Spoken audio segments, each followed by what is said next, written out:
E aí, bom demais? Hoje a gente vai falar sobre estrutura de dados avançado, que vai ser pilhas, filas, listas ligadas e dicionários, ou mapas, linked lists, queues e stacks, tá? Do inglês aí. Tô lendo aqui para me esquecer, que são 4 tipos e acabei esquecendo, tá? Mas a gente vai ver esses 4 tipos de dados avançados. Agora a gente já vai ver na prática o PDF aqui. Eu vou disponibilizar para vocês, mas a gente já vai direto para lá para não perder tanto tempo explicando lá no PDF, já que eu já vou mostrar para vocês no VS Code, beleza? Então vamos aqui pro VS Code logo. Na verdade, antes disso, quero só voltar aqui um pouquinho de sua atenção. Esses conceitos que eu vou falar agora, eles não são tão fáceis de pegar a primeiro momento, tá? São conceitos um pouquinho mais avançados. Então veja o vídeo mais de uma vez se necessário, pause, vai entendendo aos poucos, tá? Para que você de fato pegue esses conceitos que eu vou falar aqui, que eu vou ensinar aqui. Mas é algo que é um pouquinho difícil de entender mesmo, mas eu vou fazer o meu melhor aqui para que você saia daqui entendendo todos esses conceitos, tá? Então vamos agora para o VS Code. Vocês estão vendo aí minha tela? A gente vai começar pela estrutura, pelas pilhas ou stacks. O que são pilhas, né? A pilha ela é um modelo de estrutura de dados que ela utiliza o princípio FIFO, né? LIFO, na verdade.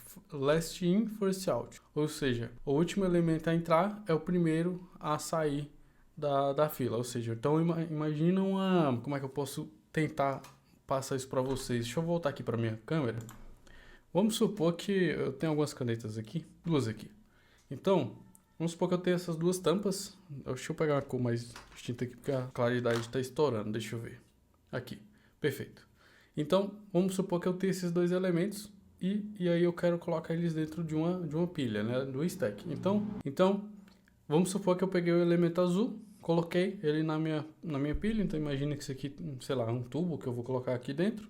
E aí, eu vou pegar aqui meu elemento verde e vou colocar ele aqui por cima. Então, imagine que seja mais ou menos um sobre o outro dessa forma. Então, o verde foi o último elemento que eu adicionei, tá? E ele vai ser o primeiro a sair. Então, eu fiz a função de push, né, de inserção. Então, eu vou colocar aqui em cima.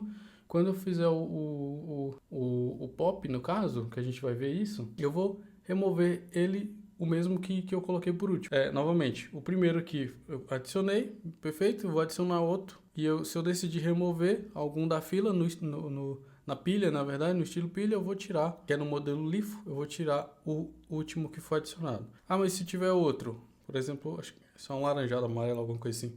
Eu adicionei a mesma coisa, quem se torna o último e o primeiro é esse daqui. Então ele é o último a entrar e o primeiro a sair. Eu abri as canetas aqui tudo para tentar te explicar melhor, mas deixa eu só fechar aqui. Então aqui, vamos fazer o seguinte. Primeiro de tudo, a gente vai trabalhar agora com classe para que a gente consiga exemplificar melhor esse funcionamento. Novamente, vou estar olhando mais para baixo aqui que eu estou lendo a minha colinha, porque são coisas que a gente não faz no dia a dia, então não vou lembrar como é que faz uma stack aqui, uma pilha para vocês, tá? Então, sendo bem honesto aqui, eu não faço isso aqui o dia todo. Na verdade, é bem difícil de fazer. Mas vocês precisam saber que existe e como fazer, tá? Então, vou declarar aqui a minha classe. Eu vou passar para ela aqui que é um tipo dinâmico, né? Quando eu passo dessa forma, eu passei uma tipagem dinâmica para ela.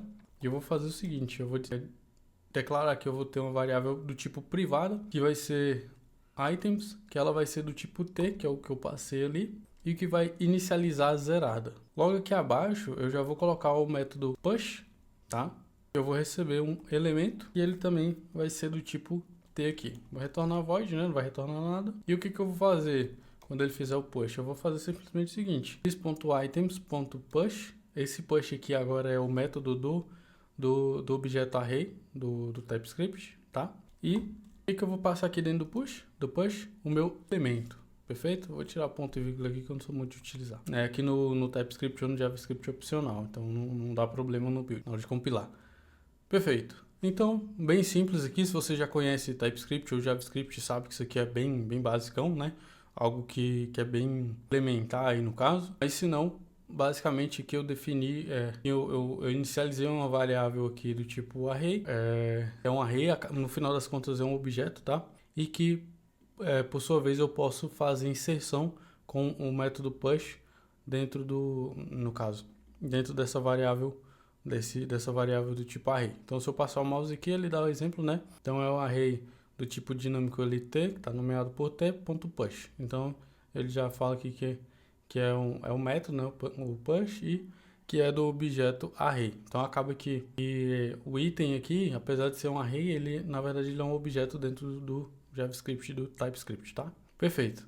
Agora, esse daqui é o de adicionar, então eu vou até deixar um comentário aqui, ó. Adicionar ao fim da fila, tá? E aí eu tenho o pop, e esse daqui no caso é para remover do topo da fila. Então ele vai retornar ou um objeto do tipo, um tipo T aqui, que é o dinâmico, ou ele vai retornar um defined, tá?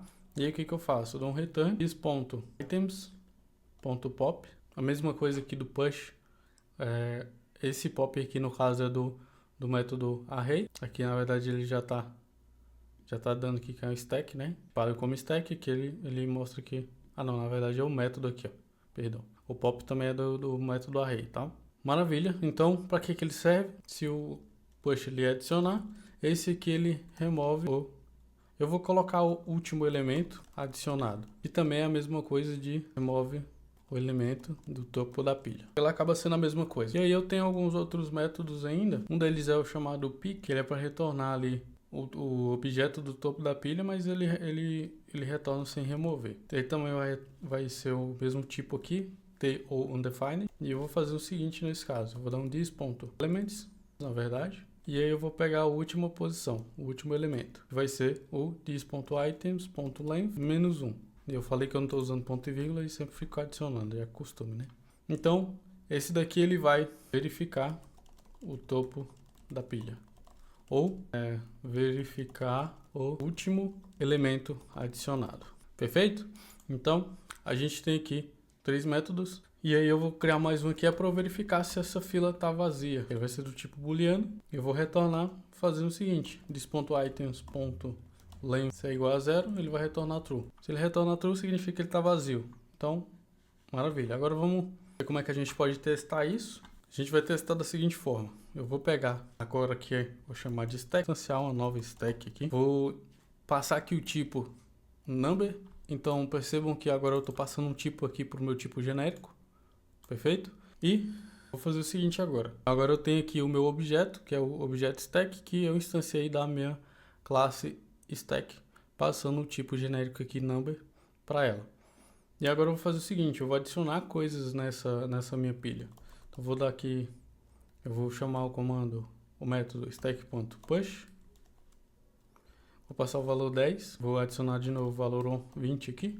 E aí eu vou fazer o seguinte, eu vou checar aqui dentro de stack.pick aqui, lembra que é o método que a gente fez aqui para poder verificar o último elemento. Dessa forma aqui, a saída aqui tem que retornar 20.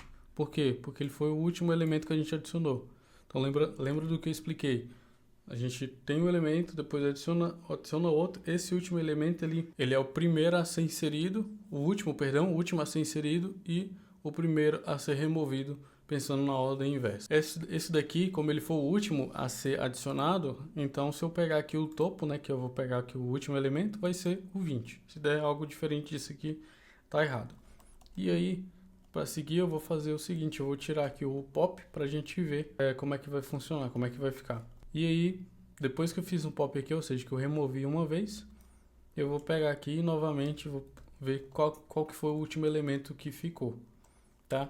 E nesse momento ele tem que ficar com 10, que foi o primeiro a ser inserido, tá? Então ele tem que retornar 10 aqui nesse momento. E aí, depois até eu posso fazer o seguinte, eu posso remover tudo, o último aqui, ou seja, não é para ter mais nada nesse momento. E aí depois disso eu retorno o console.log, agora verificando se está vazio. E isso aqui é para retornar true, perfeito? Então vamos testar aqui e ver se essa implementação está funcionando. Eu vou primeiro rodar o build aqui do arquivo. Eu vou pegar aqui estruturas avançadas no comando tsc. Ele retornou aqui para mim um arquivo. Vamos até dar uma olhada. Olha só, isso é bem interessante, né? A gente tem esse código aqui e ele fez um build transformando nisso daqui, no JavaScript puro, né? JavaScript Vanilla, tá? Bem legal, né? No JavaScript não tem classe e aí ele transforma aqui numa variável. Enfim, Ele faz todo um tratativo aí para simular. Então vamos lá, agora vamos rodar aqui Node, estruturas, errei tudo aqui, avançadas. Opa, faltou colocar aqui que é ponto .js. Então a gente vê que está funcionando ok. Então no primeiro console aqui ele retornou 20, como esperado. No segundo retornou 10, como também esperado. Retornou corretamente. Até para a gente tirar a prova aqui se o exempt está funcionando, se a gente colocar aqui, na verdade que no começo ele vai dar a mesma coisa, mas depois que a gente adicionou aqui o segundo valor, vamos checar novamente se ele está vazio, que nesse caso aqui é para retornar um false, tá? Retornar false aqui. Então vou transpilar ele de novo aqui e rodar. Então é bem isso, está funcionando perfeitamente. Aqui ele já deixou de ser vazio, então ele tem que retornar false mesmo, né? Depois ele tem o último valor é 20, depois 10, depois true. Então tá perfeitamente, está funcionando aqui o algoritmo. Então só para a gente revisar, tá? No caso na pilha aqui a gente tem o push, o método push, o método pop, o push para adicionar o fim da fila, falando de maneira mais simples, né? O pop aqui para remover o último elemento que foi adicionado, ou seja, lembra da minha tampinha de caneta aqui, né? O último que foi adicionado é ele que vai sair quando eu for remover. O pick aqui ele vai pegar o último elemento, né? Ou seja, o último elemento adicionado e vai mostrar, vai retornar para a gente. E o exempt que é só para checar se a pilha ela está vazia ou não, tá? Então, esse é o nosso primeiro tipo de estrutura aqui, de estruturas mais avançadas, né, de dados aqui. A gente vai ficar nesse vídeo por aqui para não ficar tão grande, já está com 16 minutos aí de aula mais ou menos, e eu vou parar por aqui para não ficar tão grande. Em sequência a gente já vai partir para a próxima aula. Mas calma aí que não precisa ir embora agora não. Se você ainda não é membro no nosso Discord, na nossa comunidade, vou deixar o link aí no primeiro comentário e na descrição. Clica lá e se torne membro aí da nossa comunidade. Vou deixar também rapidinho aqui, só para não esquecer. Vou deixar também o link do nosso e-book, Como Ser um Dev Júnior de Elite, tá? Um e-book muito interessante que vai te ajudar com dicas tanto técnicas quanto, principalmente, na verdade, comportamentais, em aspectos que vão te ajudar a chegar no próximo nível, a ser aquele Dev Júnior que as empresas estão procurando. Então, dá uma olhada aí, vai ter também o link aí para você estar baixando, tá? Baixando esse e-book e aprendendo cada vez mais. Beleza? Então eu vou te ver na próxima aula.